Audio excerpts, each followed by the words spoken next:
siempre aquí mis pies, y a mi pecho traiga paz.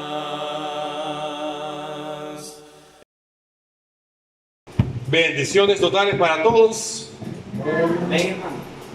Gracias por ese amén. Vamos a la Biblia, Juan 3, 14 al 15. Juan 3, 14 al 15. Vamos a meditar en esos versículos de la Biblia. Ahí está nuestro texto base. Así es que vamos a estar ahí abriendo nuestra Biblia en el libro de Juan, capítulo 3, versos 14 y 15. La palabra de Dios dice: como Moisés levantó la serpiente en el desierto, así es necesario que el Hijo del Hombre sea levantado, para que todo el que crea en Él tenga vida eterna. Palabra de Dios. Ocurrió el 23 de diciembre del año 2004, 7:30 a 7:45 de la noche, para ser más exactos, detrás del muro perimetral del Instituto Modesto Rodas, Alvarado, en la zona de Chamalecón, San Pedro Sula, Honduras. Hombres fuertemente armados ametrallaron un bus de la ruta Ebenezer-Maeco, matando a 28 personas de un solo golpe. 16 hombres, 8 mujeres, 4 niños. Venían del centro de la ciudad para comprar regalos que entregarían a sus familiares en la Nochebuena el 24 de diciembre. Pero esos regalos nunca, ¿verdad?, llegaron, porque quedaron perforados por las balas, y lo más terrible, sus corazones traspasados por el plomo. Una sobreviviente narra que los malhechores, después de descargar sus armas, dice, ¿verdad?, que los pandilleros caminaban por encima de los cadáveres, colocando las manos sobre su boca y sobre la nariz, para ver si las víctimas todavía estaban respirando. Ella dice que se salvó porque pudo detener la respiración. 28 hogares pasaron una amarga Navidad el 24 de diciembre del año 2004. Pregunto, ¿por qué tenían que morir 4 niños inocentes en esta masacre de ese autobús? Más o menos la historia se repitió el 20 de junio del año 2010 en la colonia Jardín del municipio de Mexicanos, en el departamento de San Salvador, casi parecida a las 7:30, igual que en San Pedro Sula, el 23 de diciembre, casi la misma hora, 7:30 allá, 7:30 acá. Causó la muerte de al menos 17 personas. 15 resultaron heridas, 12 personas resultaron con quemaduras de tercer grado.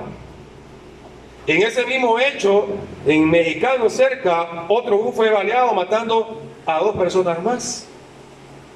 Amigos, hermanos, ante esta terrible situación surgen las siguientes preguntas. ¿De dónde sacaron tanta maldad estos hombres? ¿Por qué tanta hazaña? ¿Por qué tanta malísima acción para hacer lo que hicieron? O sea, la pregunta es, ¿cuál es el origen del mal? ¿Cuál es el origen del dolor? ¿Cuál es la naturaleza del pecado? ¿Por qué hacemos cosas malas? ¿Por qué nos gusta a los seres humanos de verdad hacer el mal? ¿De dónde viene el mal? ¿Existirá alguna cura para el mal? ¿Cuál es el remedio para la maldad? Estas y otras preguntas serán contestadas teniendo como base el próximo versículo que vamos a estar tratando en esta mañana. Número 1, para que no se le olvide, ¿cuál es la naturaleza del pecado? Hay un pasaje que lo explica de una manera muy fácil de entender cuál es la naturaleza del mal, cuál es el problema del pecado y cuál es su solución también. O sea, está la naturaleza Está el problema, pero también está la solución. El libro de Números, en el capítulo 21, se nos explica más o menos, o se nos da la respuesta a las preguntas que hemos planteado. Números 23, del 4 al 5. Dice la palabra de Dios: después partieron del monte Or, caminando al mar Rojo, para rodear la tierra de Edom. Y se desanimó el pueblo por el camino. Y el pueblo habló contra Dios y contra Moisés.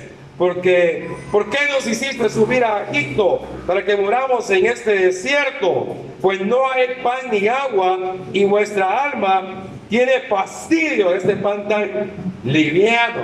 Detengámonos ahí unos momentos. El pueblo de Israel, que está acá hablando específicamente en Números capítulo 21, era la segunda generación que estaba en el desierto. O sea, ya había una generación que había perecido en el desierto porque protestaron contra Dios, porque se hicieron ídolos, y esos quedaron allá atrás. Entonces, esta generación era una generación nueva. ¿Qué significa eso? El relevo generacional se habla hoy en esos días. Significa que si el pasado fue oscuro, esa generación tendría que haber sido diferente. Hay que romper cadenas. Si mi papá fue alcohólico, yo no tengo que superar a mi papá siendo el triple de alcohólico. Yo tengo que romper esa cadena. Pero este pasaje que nosotros acabamos de leer nos explica la naturaleza del pecado, de la maldad, porque esta era una generación nueva, pero estaban repitiendo lo mismo que estaban haciendo los que se habían perecido en el desierto. Dice ahí la escritura que los israelitas hablaron contra Dios y contra Moisés. Interesante eso, que no crean, porque la primera generación que había perecido en el desierto había también hablado contra Moisés, pero nunca hablaron contra Dios. O sea, no sé si me voy a explicar, pero esta generación, que tendría que haber sido diferente, hablaron contra Moisés y le agregaron algo más: hablaron contra Dios. O sea, perverso pues. O sea, en vez de mejorar la raza, estaban peor, porque los anteriores hablaban contra Moisés, pero nunca hablaron contra Dios. Y esto dice la escritura, los pasajes que acaban de leer, dice que hablaron contra Moisés y hablaron contra Dios. Culparon a Dios de toda su desgracia. Dice: ¿por qué nos has traído a este desierto a comer este pan liviano? Imagínense que la bendición que Dios les estaba dando del comer del pan, lo estaban viendo como maldición. Estamos hastiados, dice, estamos aburridos de comer lo mismo. Culparon a Dios de todas sus desgracias. Sintieron amargura del trato de Dios para ellos. Dieron rienda suelta a su espíritu de descontento, a tal grado que encontraron falta hasta en las bendiciones que Dios les había concedido. Y finalmente, según los versículos que leímos del 4 al 5, desearon hasta la muerte.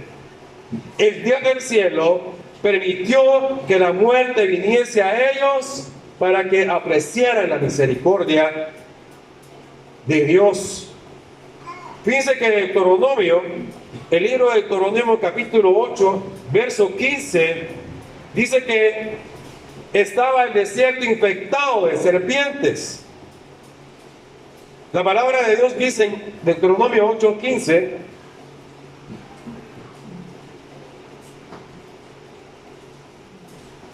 ¿y qué te hizo caminar por un desierto tan grande y espantoso, lleno de serpientes ardientes y de escorpiones y de sed donde no había agua? Y él te sacó de agua de la roca del pedernal. En Números, los versículos que siguen del 5 al 9, explica que Dios los castigó con serpientes. Ante la protesta, Dios les manda serpientes. Y Deuteronomio 8:15 dice que el desierto estaba atestado de serpientes ponzoñosas. Dice que en el desierto de Sinaí, donde estaban los israelitas, había 3 clases de serpientes. Estaba la víbora burtón, que habita en esos desiertos rocosos. Estaba la cobra negra, que habita en áreas más intensas en el desierto. Y está la víbora cornuda, la más peligrosa, porque se esconde debajo de la arena, guarda la humedad y de repente sale a picar a los clientes. Sé que según los estudiosos de la Biblia, que la serpiente cornuda era la más probable que atacó a los israelitas por el hábitat donde estaban y por la toxicidad de su veneno. Dios había subyugado y dominado a esta serpiente para proteger a los israelitas, y las serpientes hicieron su trabajo normal: morder, inyectar el veneno mortal. Las serpientes no habían salido mientras el pueblo de Israel estaba caminando en el desierto. Habían salido, pero no los habían picado. Pero cuando en número protestan contra Dios, salen las serpientes despavoridas a picar, a morder, a inyectar el veneno mortal. Dice que la escritura que los descendientes de Israel de Egipto partieron alrededor de 500 a 600,000 personas. Retrocedan números. Ya que no leemos la Biblia de la casa, decía el hermano Manuel Azucena, que en paz descanse, la vamos a leer acá. Número 21, versículo 6 al 7. ¿Lo tienen? Amén. Números 21, 6 al 7. Jehová envió entre el pueblo serpientes, dice la palabra, ardientes, que mordían al pueblo, y murió mucho pueblo de Israel. Entonces el pueblo vino a Moisés y dijo: ruega a Jehová que quite de nosotros estas serpientes. Y Moisés oró por el pueblo. Dice que murió mucho pueblo, dice ahí. 500,000 a 600,000 personas. Está hablando solamente de hombres. Si estamos hablando que estaban casados, doblaba la cantidad. Y supongamos que tenían un niño por promedio de familia. Pero dice la palabra de Dios que murió mucho pueblo. Miren, el terror, la confusión inundaron el campo israelita. En todas las tiendas habían muertos y moribundos. Yo no sé qué miedo tiene usted. Ya hasta hecho broma. La mayoría de mujeres le tiene miedo a las serpientes, le tiene miedo a los ratones, le tienen miedo a las arañas, algunos. Otros le tienen miedo, ¿verdad?, a las cucarachas, y somos los hombres valientes hasta que la cucaracha vuela.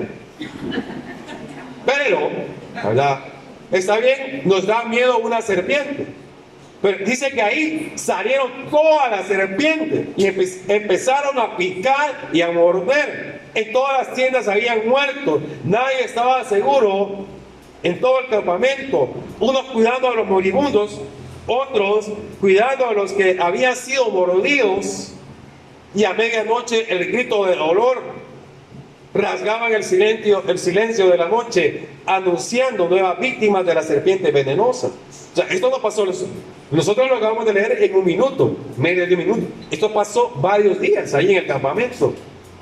La angustia era grande, pues la mordida de la serpiente producía una gran hemorragia interna y una inflamación inmediata.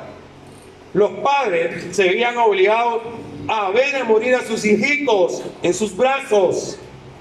Siempre estamos acostumbrados a que los hijos, ¿verdad?, entierran a sus padres, no a que los padres entierren a sus hijos.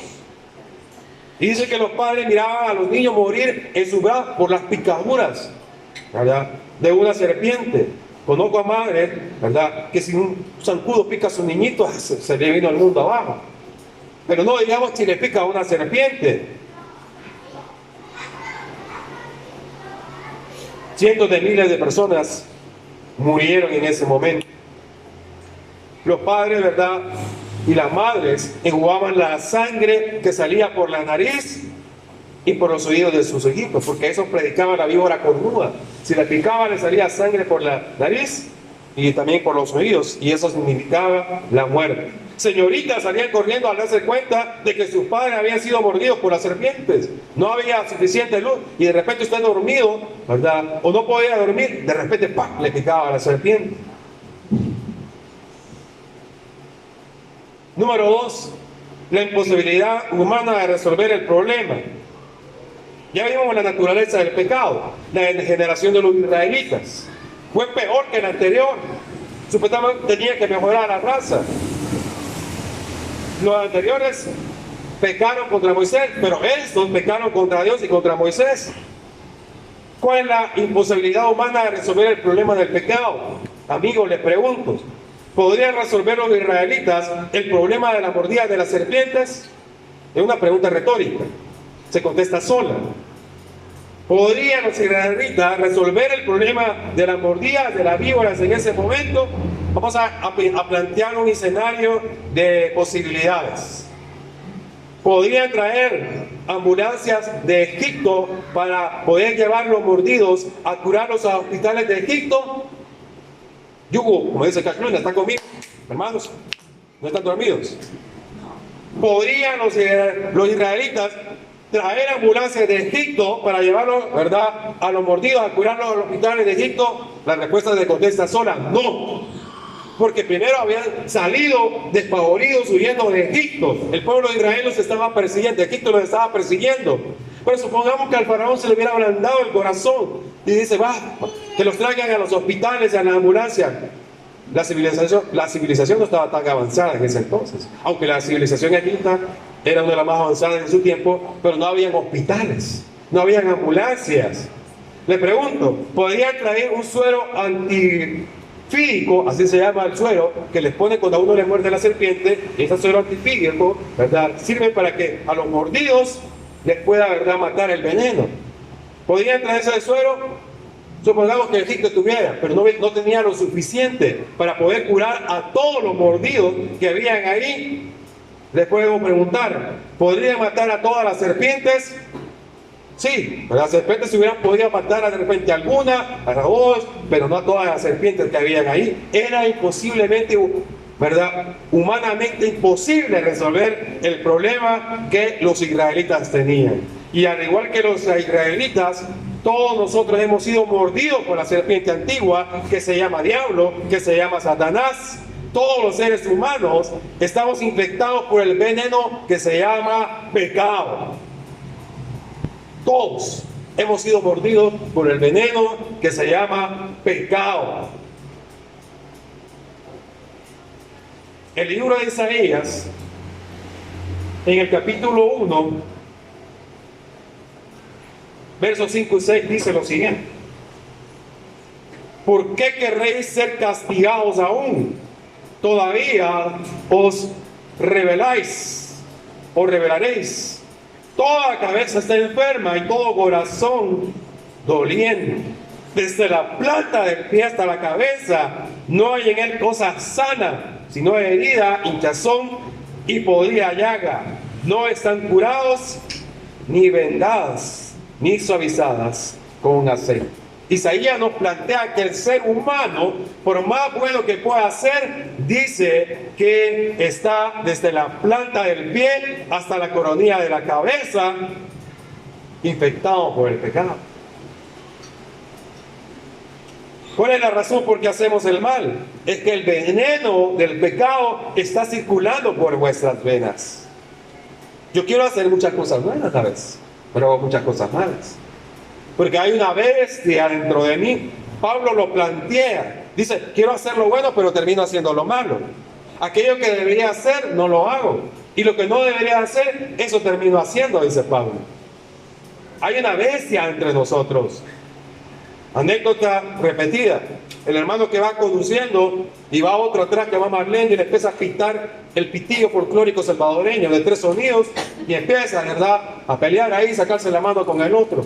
Y cuando medio para el otro allá el carro, casi le pega al otro y se baja el que iba atrás. ¿Qué? Pues que no hay cuándo y qué.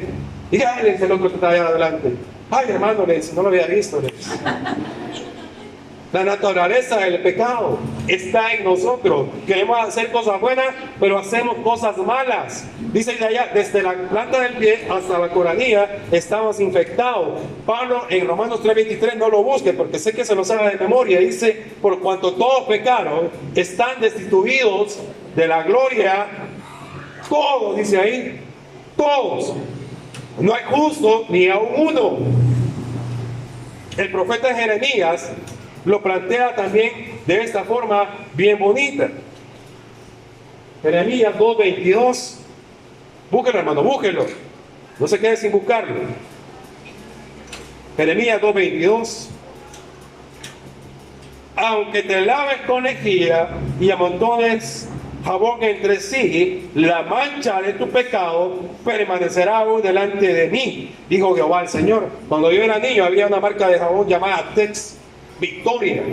Buen jabón para quitar las manchas, no como los jabones ahora que venden, que cuesta que salgan las manchas. Con un jabón Tex le salía la mancha, con un jabón Victoria le salía la mancha. Había una marca de lejía, le vamos a hacer propaganda de gratis, lejía Maja Blanca, de que le quitaba todas las manchas. Ahora los jabones de ahora no sirven, cuestan. Usted le tiene que echar varias veces el jabón, la chibolona, cualquier jabón, detergente de líquido, cuesta. Aunque tuviera jabón Tex, aunque tuviera jabón Victoria y lejía Magia Blanca o cloro, ¿verdad? En otros países le dicen cloro.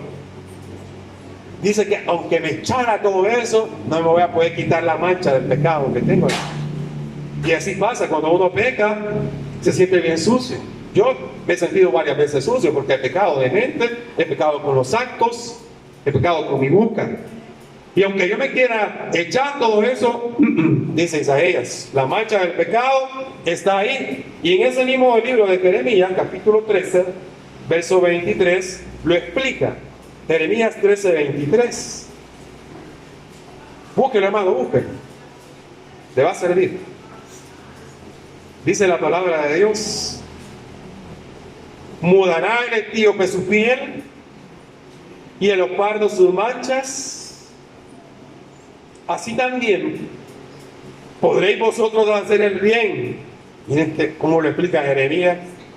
Estando habituados a hacer el mal, mejor explicación, como dicen aquí en Occidente, mejor se arruinan. Mejor se arruinan. Los etíopes de piel son piel oscura. ¿Podrá cambiar el etíope su piel oscura? ¿Podrá el leopardo quitarse sus manchas? No. Así el ser humano. Dice que estamos acostumbrados a hacer el mal. Estamos habituados a hacer el mal. El veneno del pecado está en usted, joven, niño. Cuando uno ya es niño, pero que tiene la conciencia que ya sabe qué hacer lo malo. No los bebés que están ahí. Adulto. El pecado y el veneno del mal está en usted.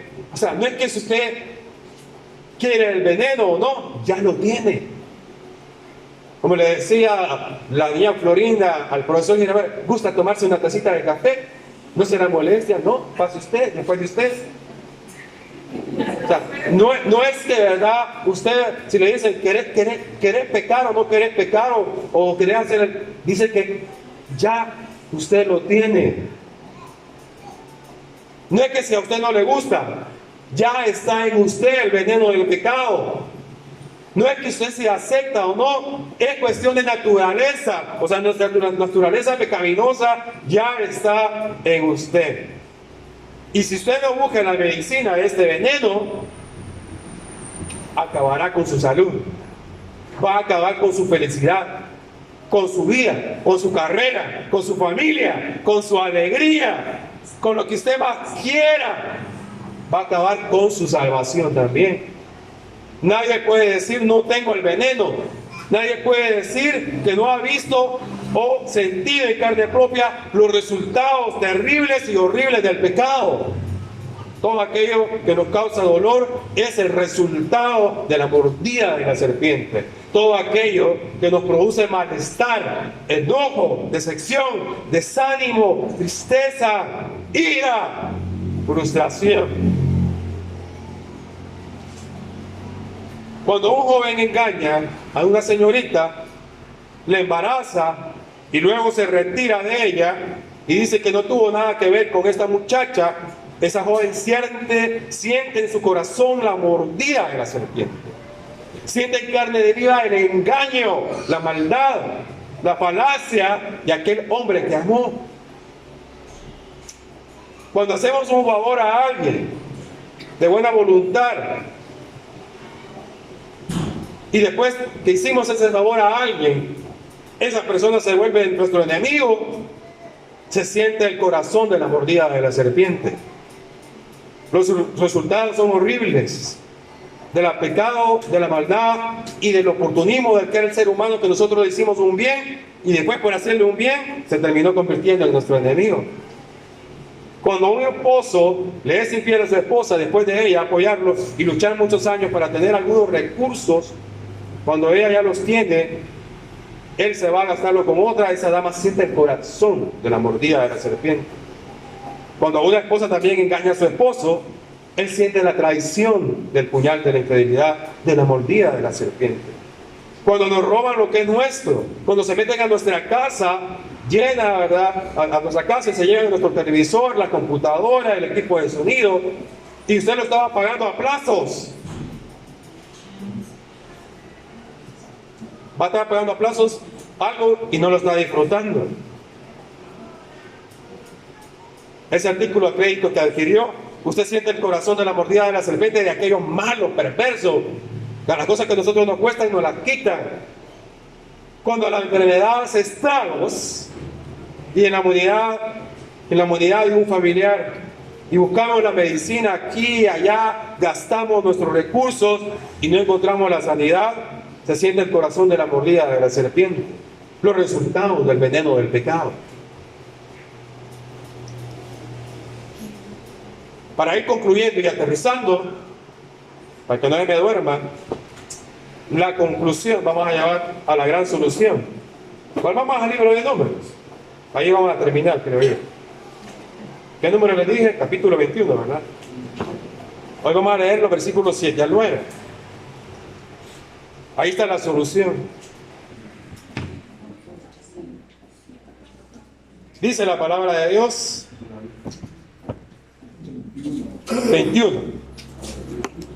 21, 7 al 9. Ahí está la solución.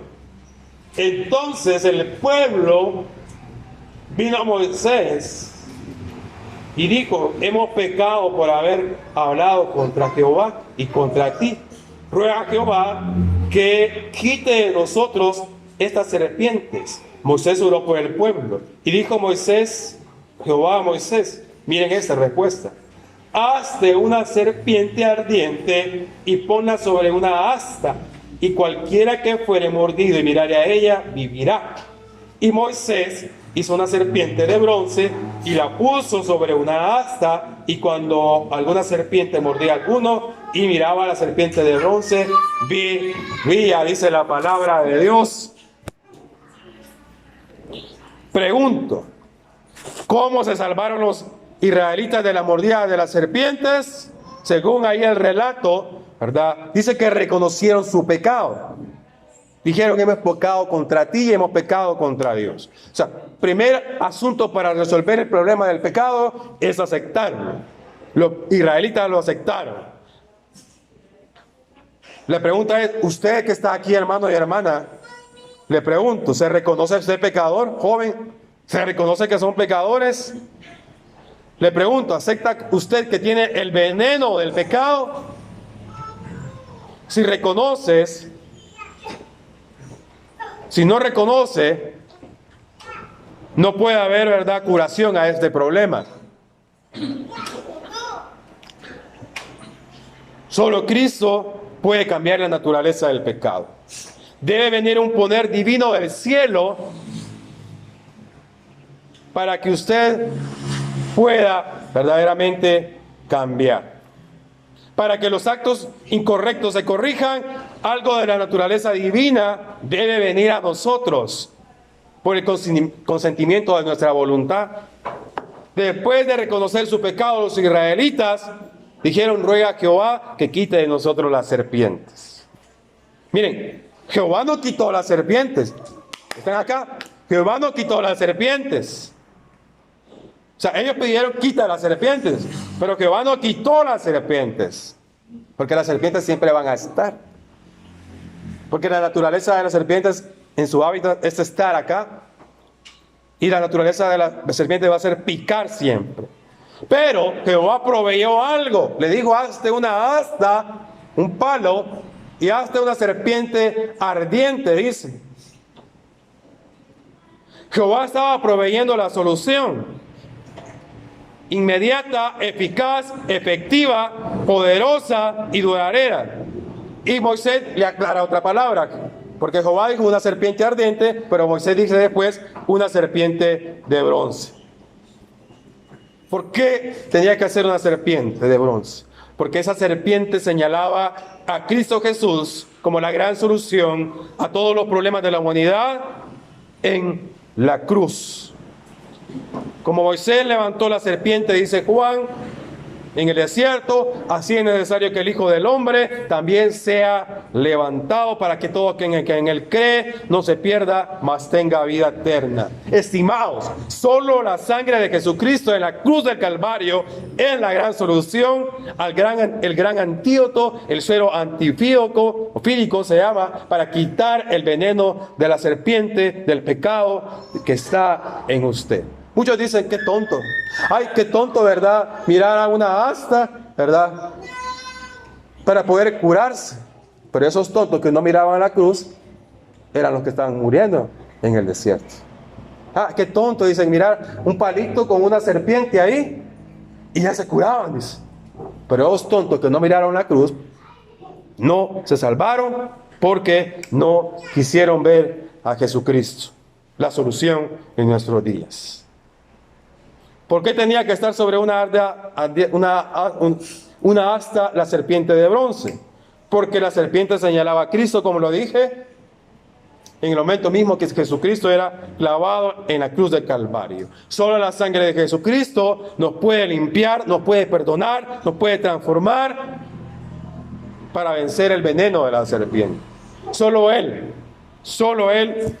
que es cubierto por la sangre puede ser liberado de la condenación del pecado. Solo el que es inyectado en su corazón, llenado en su interior espiritualmente, en sus venas, en sus arterias, en su mente, en su corazón, puede, ¿verdad?, sobrevivir a la serpiente, a la mordida de la serpiente. ¿Por qué tenía que ser de bronce? Porque el bronce bruñido brilla como la luz del sol. Y no iba a ser una cosa difícil, ¿verdad?, mirar a la serpiente. Para que fuese cosa fácil de mirar a la serpiente de bronce desde cualquier punto donde se encontraban. ¿Por qué bastaba con mirar a la serpiente? Isaías 45:22 lo dice: mirad y sed salvos todos los términos de la tierra. Como Cristo mismo dijo, yo, ¿verdad?, si fuese levantado de la tierra, todos, ¿verdad?, los atraeré a mí mismo, dice Juan 13:32. Así también desde cualquier parte del mundo, cualquier hombre, mujer, rico, niño, pobre, negro, chino, blanco, ¿verdad?, analfabeta, puede mirar a la cruz de Cristo, crucificado, y puede ser salvo. Conclusión para este sermón, porque ya es hora que terminemos. Le pregunto, ¿quiere dejarse usted, amigo, dejarse atraer por la cruz de la serpiente? No era difícil para los moribundos mirar la serpiente de bronce. Madres abrían los ojitos cerrados de sus hijitos y decían: hijito, mira allá, esa serpiente que brilla. Y cuando un rayo de luz entraba en el ojito del niño y penetraba en la pupila ya dilatada del niño, el color, dice la palabra de Dios ahí, que volvían otra vez sus mejillas a vivir. ¿Quiere mirar usted a Cristo para ser sanado? Amigo y amiga, ¿le queda claro la naturaleza del pecado? ¿Comprende que la única medicina para el veneno del pecado es la sangre de Cristo? ¿Entiende las consecuencias terribles de no curar ese veneno? Quiero decirte con toda sinceridad de mi corazón que si usted no busca la medicina de ese veneno, no va a poder ser feliz ni en este mundo cruel ni en el mundo venidero. Si aquí somos infelices, nos cuesta ser felices en esta tierra, peor va a ser en la otra, en el mundo venidero. Y si usted no decide, ¿verdad?, inyectarse del suero de la sangre de Jesucristo, entonces no va a ser feliz ni aquí ni en el mundo venidero. Es urgente, amigo y amiga, que reciba hoy mismo por la fe, ¿verdad?, la sangre de Cristo en su corazón. ¿Será que tiene heridas sangrentadas en su interior? ¿Será que alguien a quien apreciaba usted lo traicionó, lo hirió, le dañó? Te hizo algo, ¿verdad?, que nunca esperabas, y cada vez que te acuerdas de esa persona te arruina el día y te sube la bilis y se te contrae el estómago por esa persona. Jesucristo puede solucionar cualquier cosa. El fin del discurso es este: teman a Dios, guarden sus mandamientos, porque eso es el todo del hombre. Porque Dios traerá toda obra a juicio, tanto el bien como el mal. Oramos. Padre, te damos las gracias por tu palabra. Te pedimos perdón por nuestros pecados. Estamos infectados, oh Dios, por las mordidas, por el veneno del pecado que está en nosotros. Rogamos, pedimos, en el nombre de Jesús, que todos aquellos que aún no han decidido, Dios, mirar a la cruz de Cristo, puedan hacerlo. Gracias por tu palabra. Gracias, oh Señor, por bendecirnos. Gracias, oh Dios, por tu fidelidad. Padre, oramos pidiendo su bendición en el nombre de Jesús. Amén y amén. Bendiciones totales para todos. Amén.